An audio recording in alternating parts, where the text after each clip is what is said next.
La previsión del tiempo para el programa de hoy es que bajan las temperaturas. Pero solo un poco, que hasta el frío tiene un límite. Aunque, ¿cuál es ese límite? La temperatura teórica más baja posible son 273,15 grados o 0 grados Kelvin, una temperatura conocida como cero absoluto, cuando las moléculas prácticamente no tienen movimiento. De hecho, cerca de esta temperatura límite se produce un quinto estado de la materia. Tras el plasma, el gas, el líquido y el sólido, llega el condensado de Bose-Einstein, donde las partículas pasan a un nivel de mínima energía. Estudiar este estado de la materia es complicado en la Tierra, por lo que la NASA realiza experimentos en la Estación Espacial Internacional, que está orbitando la Tierra, para comprender mejor este estado y sus propiedades cuánticas. Por suerte, hoy solo bajaremos unos grados el termostato, lo suficiente para dejaros helados. Hoy en Cien y Cía, Javier Armentia nos enseña a hacer nuestro propio cometa de hielo seco. Este proceso es muy importante y crea toda una envoltura o cabellera, la coma del cometa. Viajamos al norte de Burgos para aprender sobre paisajes nevados con Bárbara de Aymeric. Con Carlos Briones vamos a las lagunas de Neila para preguntarnos por la posible vida en las lunas de hielo de Júpiter y Saturno. Pues vida actual, yo apostaría por Encélado. Y vida futura, es decir, que se esté empezando a dar las reacciones para la vida, apostaría por Titán. Gema del Caño nos habla de alergias e intolerancias alimentarias. Pero cuidado, solo es útil para los que no tienen la lactasa. Ni te hace las mañanas más felices ni es más sana. Para terminar, conocemos a Emmy Noether, conocida por sus importantes aportaciones a las matemáticas y a la física teórica. Hay algún estudio científico que sugiere que el frío se puede contagiar un poco y nos puede bajar la temperatura cuando vemos a alguien que está pasando frío. Así que por si acaso, yo lo que os sugiero es abrigaros para esto que viene.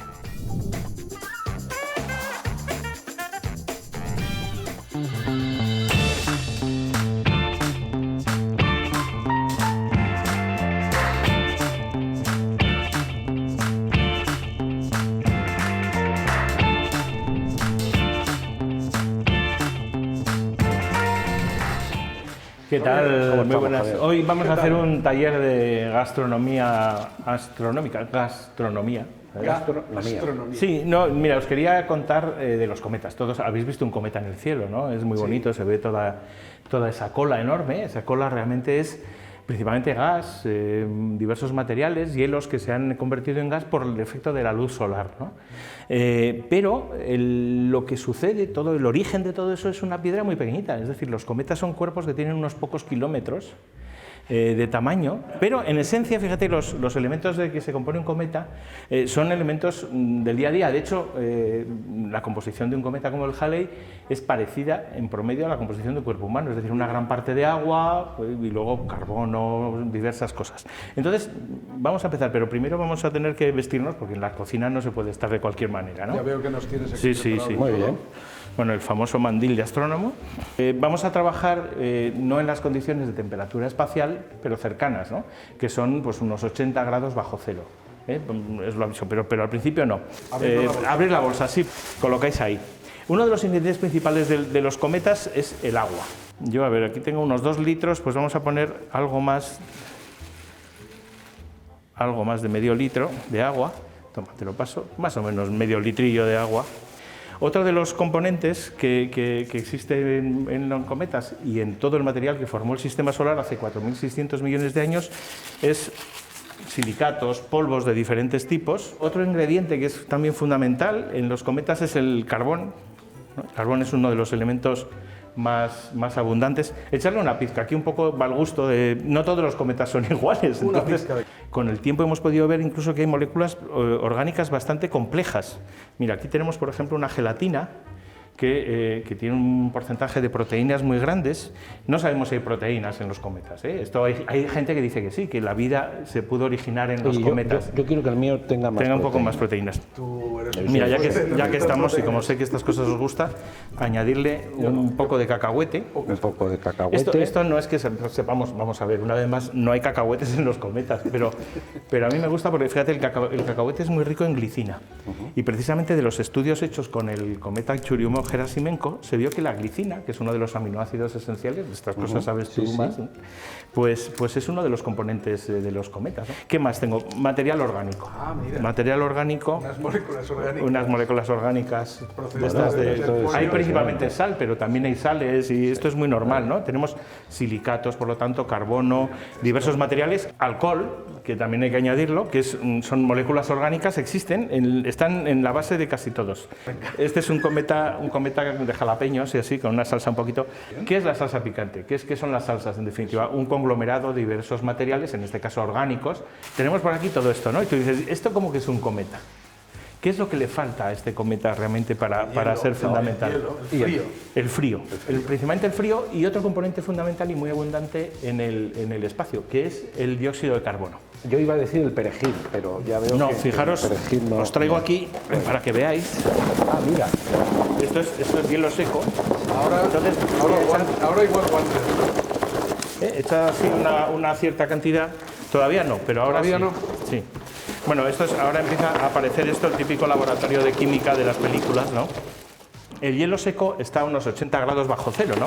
Y entonces reacciona con el agua. Aquí hay que moverlo esto muy bien, generosamente, ¿no? Ahora sí, poneros los guantes. Bueno, vamos a empezar a hacer aquí... Es como si estuviéramos haciendo albóndigas, ¿no? En este caso, no lo cerréis porque tiene que escapar el gas. Después de todo ese proceso, a ver si lo podéis sacar de la bolsa y tenéis el núcleo del cometa, ¿no? Hey. En la vida de los cometas es muy normal que el núcleo se rompa y se disgregue.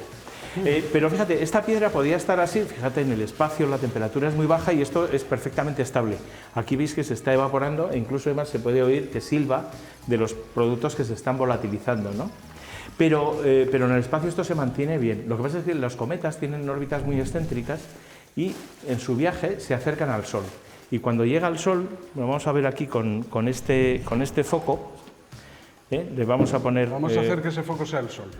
El efecto de la luz del Sol sobre estos materiales, que ya ves que son hielos y en cuanto se calienten se van a sublimar, se van a convertir en gas, este proceso es muy importante y crea toda una envoltura o cabellera, la coma del cometa, que llega a tener decenas de miles de kilómetros. Esto es una piedra que tiene unos 10 kilómetros, para que os hagáis idea, en algunos cometas.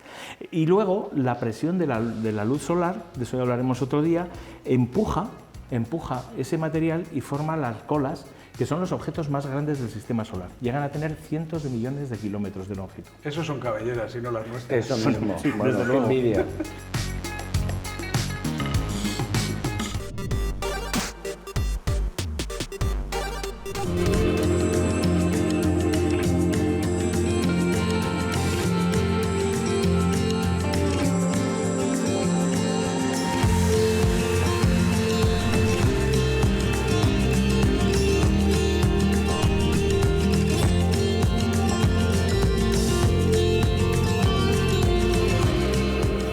Bueno, en el puerto de Lunada hace frío, ¿eh? Sí. Las estribaciones de la cordillera cantábrica, para allá Cantabria, para acá Burgos. Este puerto siempre está cerrado, o casi siempre, en invierno, porque hay unos neveros bien grandes.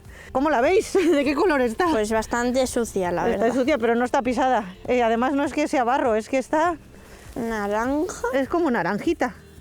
Y no es porque le haya caído ninguna alga, que algunas veces la nieve puede ser de otros colores, nieve roja, y en algunos sitios, en la parte de Alaska puede ser.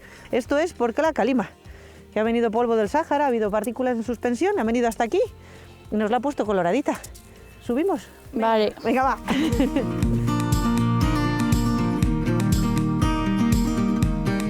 Ay, ha tenido que estar aquí los animales. Sí, porque han hecho caminos. Han hecho caminos y además también, bueno, se ve que ha venido gente a jugar, pero veis la hierba. Es muy propia de esta zona, de estas zonas tan altas. Aquí, bueno, con el frío que hace, pocas plantas pueden vivir, ¿vale? La mayoría son herbáceas y también, bueno, pues algunos brezos. Y animales que viven por aquí, pues mucho ganado. Lo que pasa es que hay veces que de puro frío se mueren. La nieve es agua cristalizada. Aquí ahora ya la tenemos casi helada, ya no vemos los copos como tales. Cuando empieza la precipitación en estas zonas tan altas, el aire está muy frío. Y las gotas de lluvia, que por cierto, ¿de qué forma creéis que son las gotas de lluvia? ¿Redondas? ¿Tienen pinta de ser redondas? Así como, no sé, gota. Forma de gota. Ay, pues no, os voy a decir un secreto. Las formas, las gotas de agua, primero que no es agua, cuando están arriba en las nubes, lógicamente a esta altura hace muchísimo frío, son pequeños cristales de hielo. Cuando empieza a precipitar, se vuelven como si fueran bollitos de hamburguesa. Tienen la forma entre redondeadita y alargada, y cuando caen al suelo, pues ya ¡plas!, ¿no? Bueno, este hielo es el agua en estado sólido, que lo tenemos, bueno, pues en esta forma en la nieve, y también tenemos los glaciares, ¿vale? Los glaciares, que son lenguas de hielo. ¿Os imagináis que aquí hubo un glaciar? Pues no, la verdad. Tiene pinta de que nevaría mucho, pero un glaciar pues un poco difícil. desde aquí, de las estacas de Trueba, de esta zona, hasta Espinosa, había un glaciar enorme, una lengua de hielo gigante, que ha ido desapareciendo, pues bueno, con el paso del tiempo y sobre todo también pues, con el cambio climático. ¿Y qué tipo de animales vivían ahí? Pues imagínate que había los animales que estaban habituados a vivir en el hielo. Pues hay alguna figura en las cuevas de Ojo Guareña que quiere parecer un mamut. Así que es posible que una de dos, o la gente que vivía allí había visto los mamuts, o que vivieran por allí, que hubiera animales en el hielo. Cuando el hielo cristaliza en forma, bueno, cuando el agua cristaliza en forma de nieve, cuando va cayendo, como va cristalizando poquito a poco, forman esas maravillas geométricas, que son los copos de nieve, que tienen forma de ¿qué? Como de estrella. Como de estrella, Suelen tener seis ramas, dependiendo un poco de la cristalización. Nunca serán iguales, ¿verdad? Pues es muy difícil que sean iguales. Ha habido científicos que han dedicado toda su vida a estudiar los copos de nieve, cómo se formaban, cuáles eran sus estructuras. Y hombre, no, eso que dicen a veces que hay infinitas formas, ¿no?, de los copos de nieve, pues no es exactamente así, porque sí, algunas veces que si dan las condiciones adecuadas se puede repetir, pero claro, es terriblemente difícil de encontrar que sean iguales. La nieve es muy importante, porque una vez que está estable en el suelo, se va deshaciendo muy poquito a poco. Entonces, al deshacerse, al volverse líquida, va bajando por las laderas, forma los torrentes, en este caso, pues el Trueba, por ejemplo, que es un río nival, ¿no? Y además, va mojando poco a poco la tierra, y esa humedad se retiene en el suelo mucho mejor que si fuera una lluvia muy fuerte.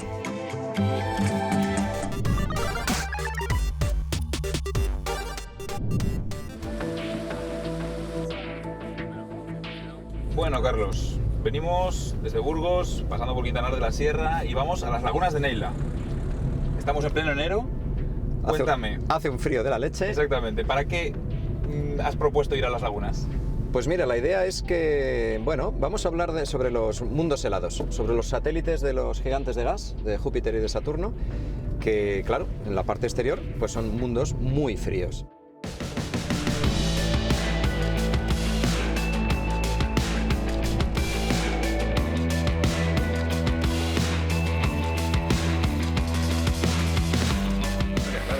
Mira cómo están las lagunas. Mira.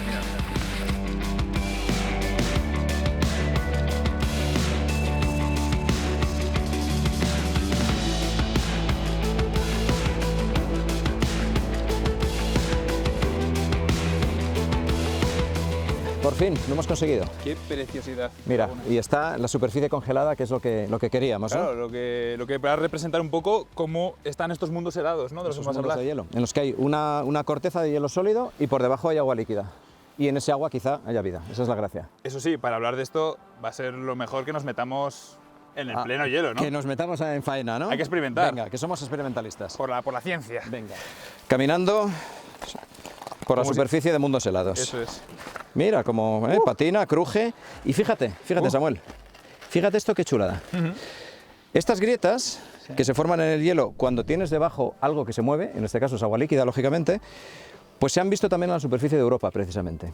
Grietas muy similares a grietas longitudinales, más o menos abiertas, y en el caso de Europa casi siempre rellenas de un material oscuro. Material oscuro que son sales que han sido alteradas por el campo magnético y por la radiación que viene de Júpiter, de su planeta, Y también materia orgánica compleja, no relacionada con la vida, pero materia orgánica, basada en carbono. ¿Y qué sabemos de lo que puede haber más allá de ese hielo? Debajo de este agua, ¿no? Sí. Pues mira, aquí tendremos seguramente unos centímetros, esto está pudiendo con nosotros, pues unos cuantos centímetros, ¿no? En el caso de Europa, el grosor medio de esta capa de hielo que está por encima del océano global que sabemos que hay en la Luna de Júpiter, en Europa, pues esa capa tiene unos 20 kilómetros de espesor medio, zonas desde 12 hasta quizá 30.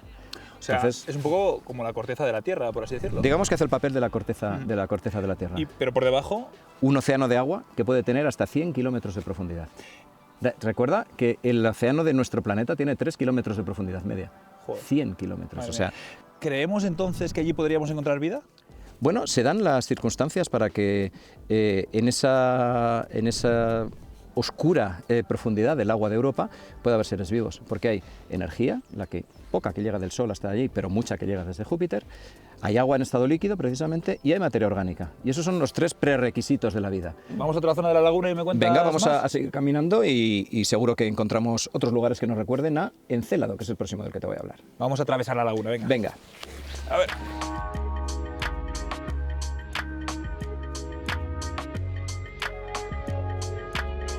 Bueno, ahora estamos viajando por el sistema solar hasta Saturno, ¿no? Sí, estamos en la superficie de Encélado, que para mí es uno de los 2 satélites más interesantes que tiene Saturno. Y por eso te he traído aquí. Esto se parece un poquito a la superficie de Encélado, mira. A ver. Confirmamos el frío. Sí, el hielo. ¿Es hielo real? Es hielo auténtico, aquí hay bastantes centímetros, si no, no podría con nosotros. Y si te das cuenta, refleja mucho, es un gran espejo, ¿verdad? Pues resulta que Encélado es el mejor espejo, el espejo mejor pulido de todo el sistema solar. ¿Y qué características especiales tiene también Encélado? Lo interesante de Encélado son 2 cosas. Las grietas de Encélado son blancas azuladas. Es prácticamente hielo de agua, solo lo que hay en la superficie. Y hay una zona muy interesante cerca del polo sur de Encélado, que lo llamamos líneas de Tigre, que tiene unas bandas muy marcadas en las cuales esa capa de hielo es más frágil. Al ser más frágil, ¿sabes lo que está pasando? Que se producen emisiones de vapor de agua que vienen de ese agua interior, que está a presión, y son como géiseres. Y el orbitador Cassini, la nave Cassini, llegó a intersectar esas emisiones de agua en varias ocasiones, las atravesó y pudo analizar la composición. Entonces, ¿en este mundo, en este agua, podríamos encontrar vida también? Sí, ese es uno de los temas que nos anima a investigar Encélado. La presencia en particular de hidrógeno y de metano nos están diciendo que hay volcanes submarinos. Entonces, que tenemos una fuente de energía, fuente de materia, y probablemente se dan todas las circunstancias para que allí haya vida. ¿Y cuál es nuestra próxima parada? Vamos a ir a otro satélite de Saturno que es fascinante también y que se llama Titán.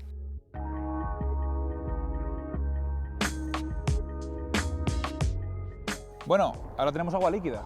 En Titán hay líquido en la superficie. Vale. Es el único lugar, además de la Tierra, en el cual hay líquido en la superficie dentro del sistema solar. Pero no es agua. ¿Sabes lo que es? No sé, a ver. Metano. Vale. Metano líquido, porque en Titán la superficie está a unos 170 grados bajo cero, de media, centígrados, y a esa temperatura Lo que normalmente es un gas. está condensado y es un líquido. Entonces, en Titán hay lagos y hay mares de metano líquido mezclado con etano líquido, 2 hidrocarburos, materia orgánica. Qué bien suena eso, ¿verdad?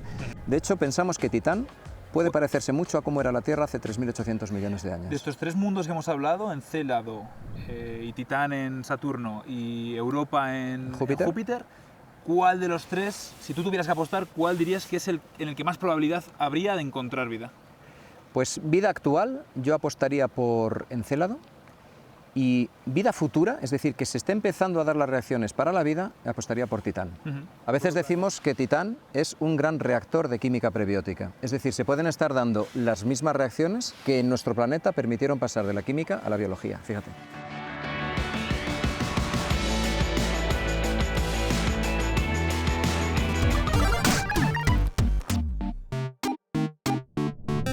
Cada vez escuchamos más la frase «soy alérgico a...». Esto puede ser debido a que cada vez tomamos más alimentos procesados o que accedemos a alimentos que antes no formaban parte de nuestra dieta habitual. Pero en las etiquetas hay algunos ingredientes destacados. Son los 14 alérgenos de declaración obligatoria. Son 14 porque así lo decidió Europa en base a datos de alérgicos y consumo de alimentos, pero ciertamente cualquier sustancia puede ser susceptible de provocar una reacción alérgica. Aún así, es frecuente la confusión entre alergia e intolerancia. Ni todas las sustancias producen alergia, ni los intolerantes son alérgicos. La alergia es una respuesta inmunitaria del cuerpo hacia algo que a otras personas no les provoca ningún efecto. En el caso de la alimentación, está provocada por las proteínas de un alimento. Puede ocurrir por ingestión o incluso por contacto y se puede obtener una respuesta aún con muy pequeñas cantidades de ese alimento. En el caso de los azúcares que se encuentran en los alimentos, hablaríamos de intolerancia. Un ejemplo que une los dos términos es el queso. Puede ser alérgico a las proteínas de la leche, pero intolerante a la lactosa, y no es lo mismo. Pero, ¿qué es la respuesta inmunitaria? Es la consecuencia de la pelea de nuestro organismo contra algo que considera peligroso. El sistema inmunitario es una red de estructuras y procesos biológicos encargados de proteger al cuerpo de diferentes patógenos. Esto nos viene muy bien, por ejemplo, para las infecciones. Incluso podemos entrenarlo para combatir enfermedades gracias a las vacunas. El problema viene cuando identifica como extraña una sustancia que no debería serlo. ¿Pero por qué la respuesta es frente a una proteína? Pues es una pregunta que llevan haciéndose bastante tiempo. Parece que cuanto menos se parecen las proteínas a las nuestras, más posibilidades hay de que el sistema inmunitario se haga un lío y las identifique como extrañas e intente atacarlas. Las proteínas no solo se encuentran en la carne, también están en la fruta, legumbres, frutos secos, por ejemplo. Existe un tipo de proteínas defensivas, las proteínas transportadoras de lípidos, LTPs, que son responsables de numerosas alergias. Se encuentran en más proporción en hojas y en la piel de la fruta. Además, son termorresistentes. La respuesta a estos alérgenos es variada dependiendo de la sensibilidad del individuo y del tipo de mecanismo que provoque el alérgeno en nuestro organismo. Las respuestas más graves son las mediadas por anticuerpos IgE, ya que pueden llevar a la muerte del paciente por anafilaxia. Ocurren de forma casi inmediata y comienzan con los síntomas habituales, pero con un serio riesgo de complicación. Las no mediadas por anticuerpos IgE tardan un poquito más, un par de horas o incluso más. Por eso cuesta un poco más identificarlas. Los síntomas pueden ser leves: picor, inflamación, ojos rojos, lagrimeo, irritación nasal, urticaria o tos, incluso dolor abdominal o diarrea y vómitos. Incluso pueden ir a graves: mareo, dificultad para respirar o hipotensión, presión en el pecho. Aquí se encuentra la reacción anafiláctica. Con esto dejamos claro que toda respuesta en la que media el sistema inmunitario se llama alergia. Pero entonces, ¿qué son las intolerancias? Es una reacción adversa al propio alimento que no conlleva una respuesta del sistema inmunitario. Suelen ser debidas a alteraciones que impiden tanto la correcta digestión como la asimilación y aprovechamiento de estas sustancias. La respuesta del organismo es más lenta, por eso es más difícil que la persona sepa qué es lo que le está provocando estas reacciones. Seguiremos incluyendo el alimento en la dieta y cuando es detectado nos podemos encontrar con un trastorno digestivo algo más serio. Añadiremos, para liar todavía más la madeja, que en algunos casos las personas que tienen esa intolerancia, si toman pequeñas cantidades, pueden no presentar ningún síntoma. La respuesta es menor que en la alergia, aunque los síntomas digestivos son similares: diarrea, dolor intestinal, náuseas. El resto de signos de la alergia es verdad que no aparecen. Estas intolerancias pueden estar provocadas por varias causas. Primero, por el déficit de una enzima. La lactosa es un disacárido, eso es que tiene dos moléculas, glucosa y galactosa. La mayoría de la gente tiene una enzima, la lactasa, que rompe esta lactosa y ya está. Pero los que tienen intolerancia a la lactosa no pueden romperla, así que llega enterita, disponible para nuestra microbiota intestinal. Allí, las bacterias la fermentan con las incómodas consecuencias que ya conocemos: mala absorción, meteorismo, diarrea. Para ello, en los productos sin lactosa se añade esa enzima que no tienen los que presentan esta intolerancia alimentaria y se ofrece ya digerida y dividida en glucosa y galactosa. Por eso esa leche sabe más dulce. Pero cuidado, solo es útil para los que no tienen la lactasa. Ni te hace las mañanas más felices ni es más sana. Al contrario, si solo tomas esta leche, dejarás de producir tu propia lactasa y en unos meses la leche normal te va a sentar mal. Otra causa sería las provocadas por la acción farmacológica de ciertas sustancias derivadas de ese metabolismo microbiano de algunos alimentos. Por ejemplo, la histamina en el atún o en el vino, incluso la cafeína. Y por último, las provocadas por algunos aditivos alimentarios, como la tartracina, que es el colorante amarillo de la paella, que a algunas personas les puede provocar urticaria. Un caso especial es cuando nos lo provoca nuestro propio cuerpo, como es en la celiaquía. En este caso, es el organismo quien libera anticuerpos que actúan contra las vellosidades intestinales cuando se ingiere el alimento, en este caso gluten, provocando malabsorción. En realidad, la celiaquía es una enfermedad autoinmune con muchas más consecuencias que una única intolerancia. ¿Pero cómo sabemos si somos alérgicos o intolerantes? La alergia mediada por IgE se suele diagnosticar con pruebas de alergia habituales, pero las que no están mediadas por IgE y las intolerancias son bastante más complicadas y se centran en prueba-error, tomando el producto y analizando si hay efectos o no en nuestro organismo. No hay evidencia de que los test de intolerancias a alimentos que ofrecen algunos centros sean efectivos para el diagnóstico. Así que si tenéis dudas con un alimento, por favor, siempre hay que acudir al médico.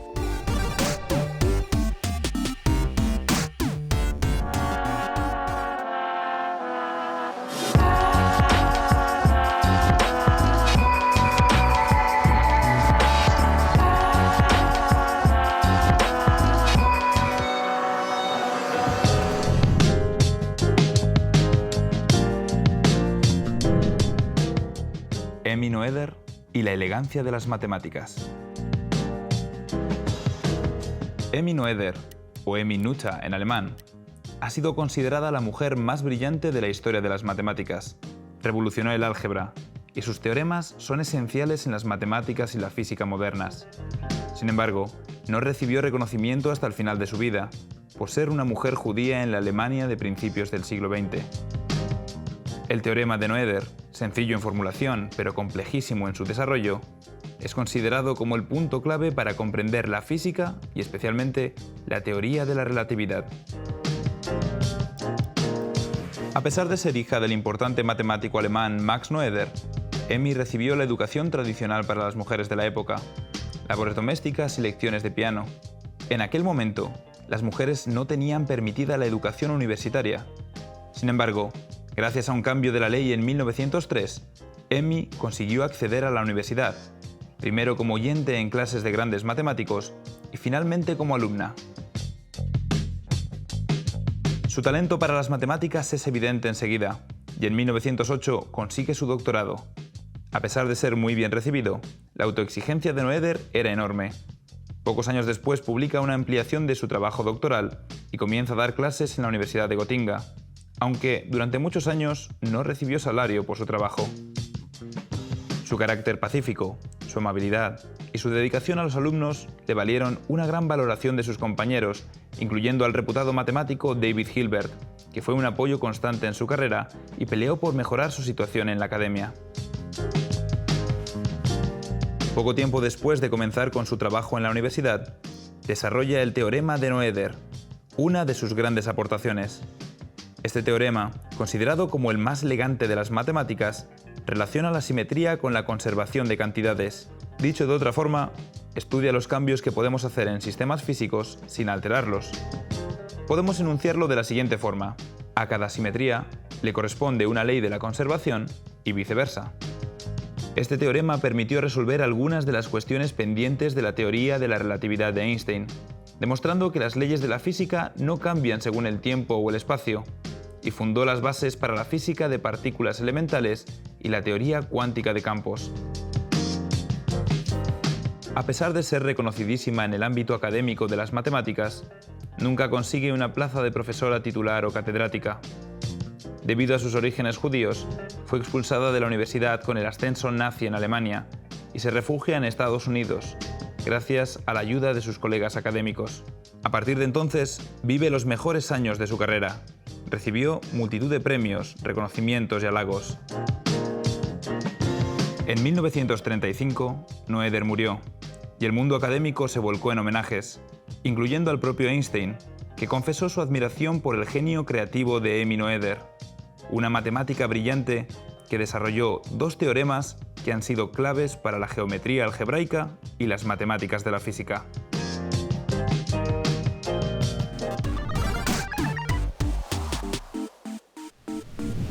Hemos empezado hablando de la temperatura más baja posible en el universo, el cero absoluto. Pero, Y por el otro lado, ¿existe una temperatura máxima? Pues al menos de forma teórica, sí. Teniendo en cuenta que una mayor temperatura corresponde a un mayor nivel de energía interna, que está dado por una mayor vibración de los átomos y las moléculas, su velocidad máxima marcaría esa temperatura máxima. Y la mayor velocidad que puede existir en el universo es la de la luz en el vacío. Así, se llega al límite teórico de la temperatura más alta, la temperatura de Planck, que en grados centígrados sería un 1 seguido de 32 ceros. Es una cifra muy loca. Pero hay científicos que calculan que se llegó a ella justo después del Big Bang. Eso sí que fue una ola de calor.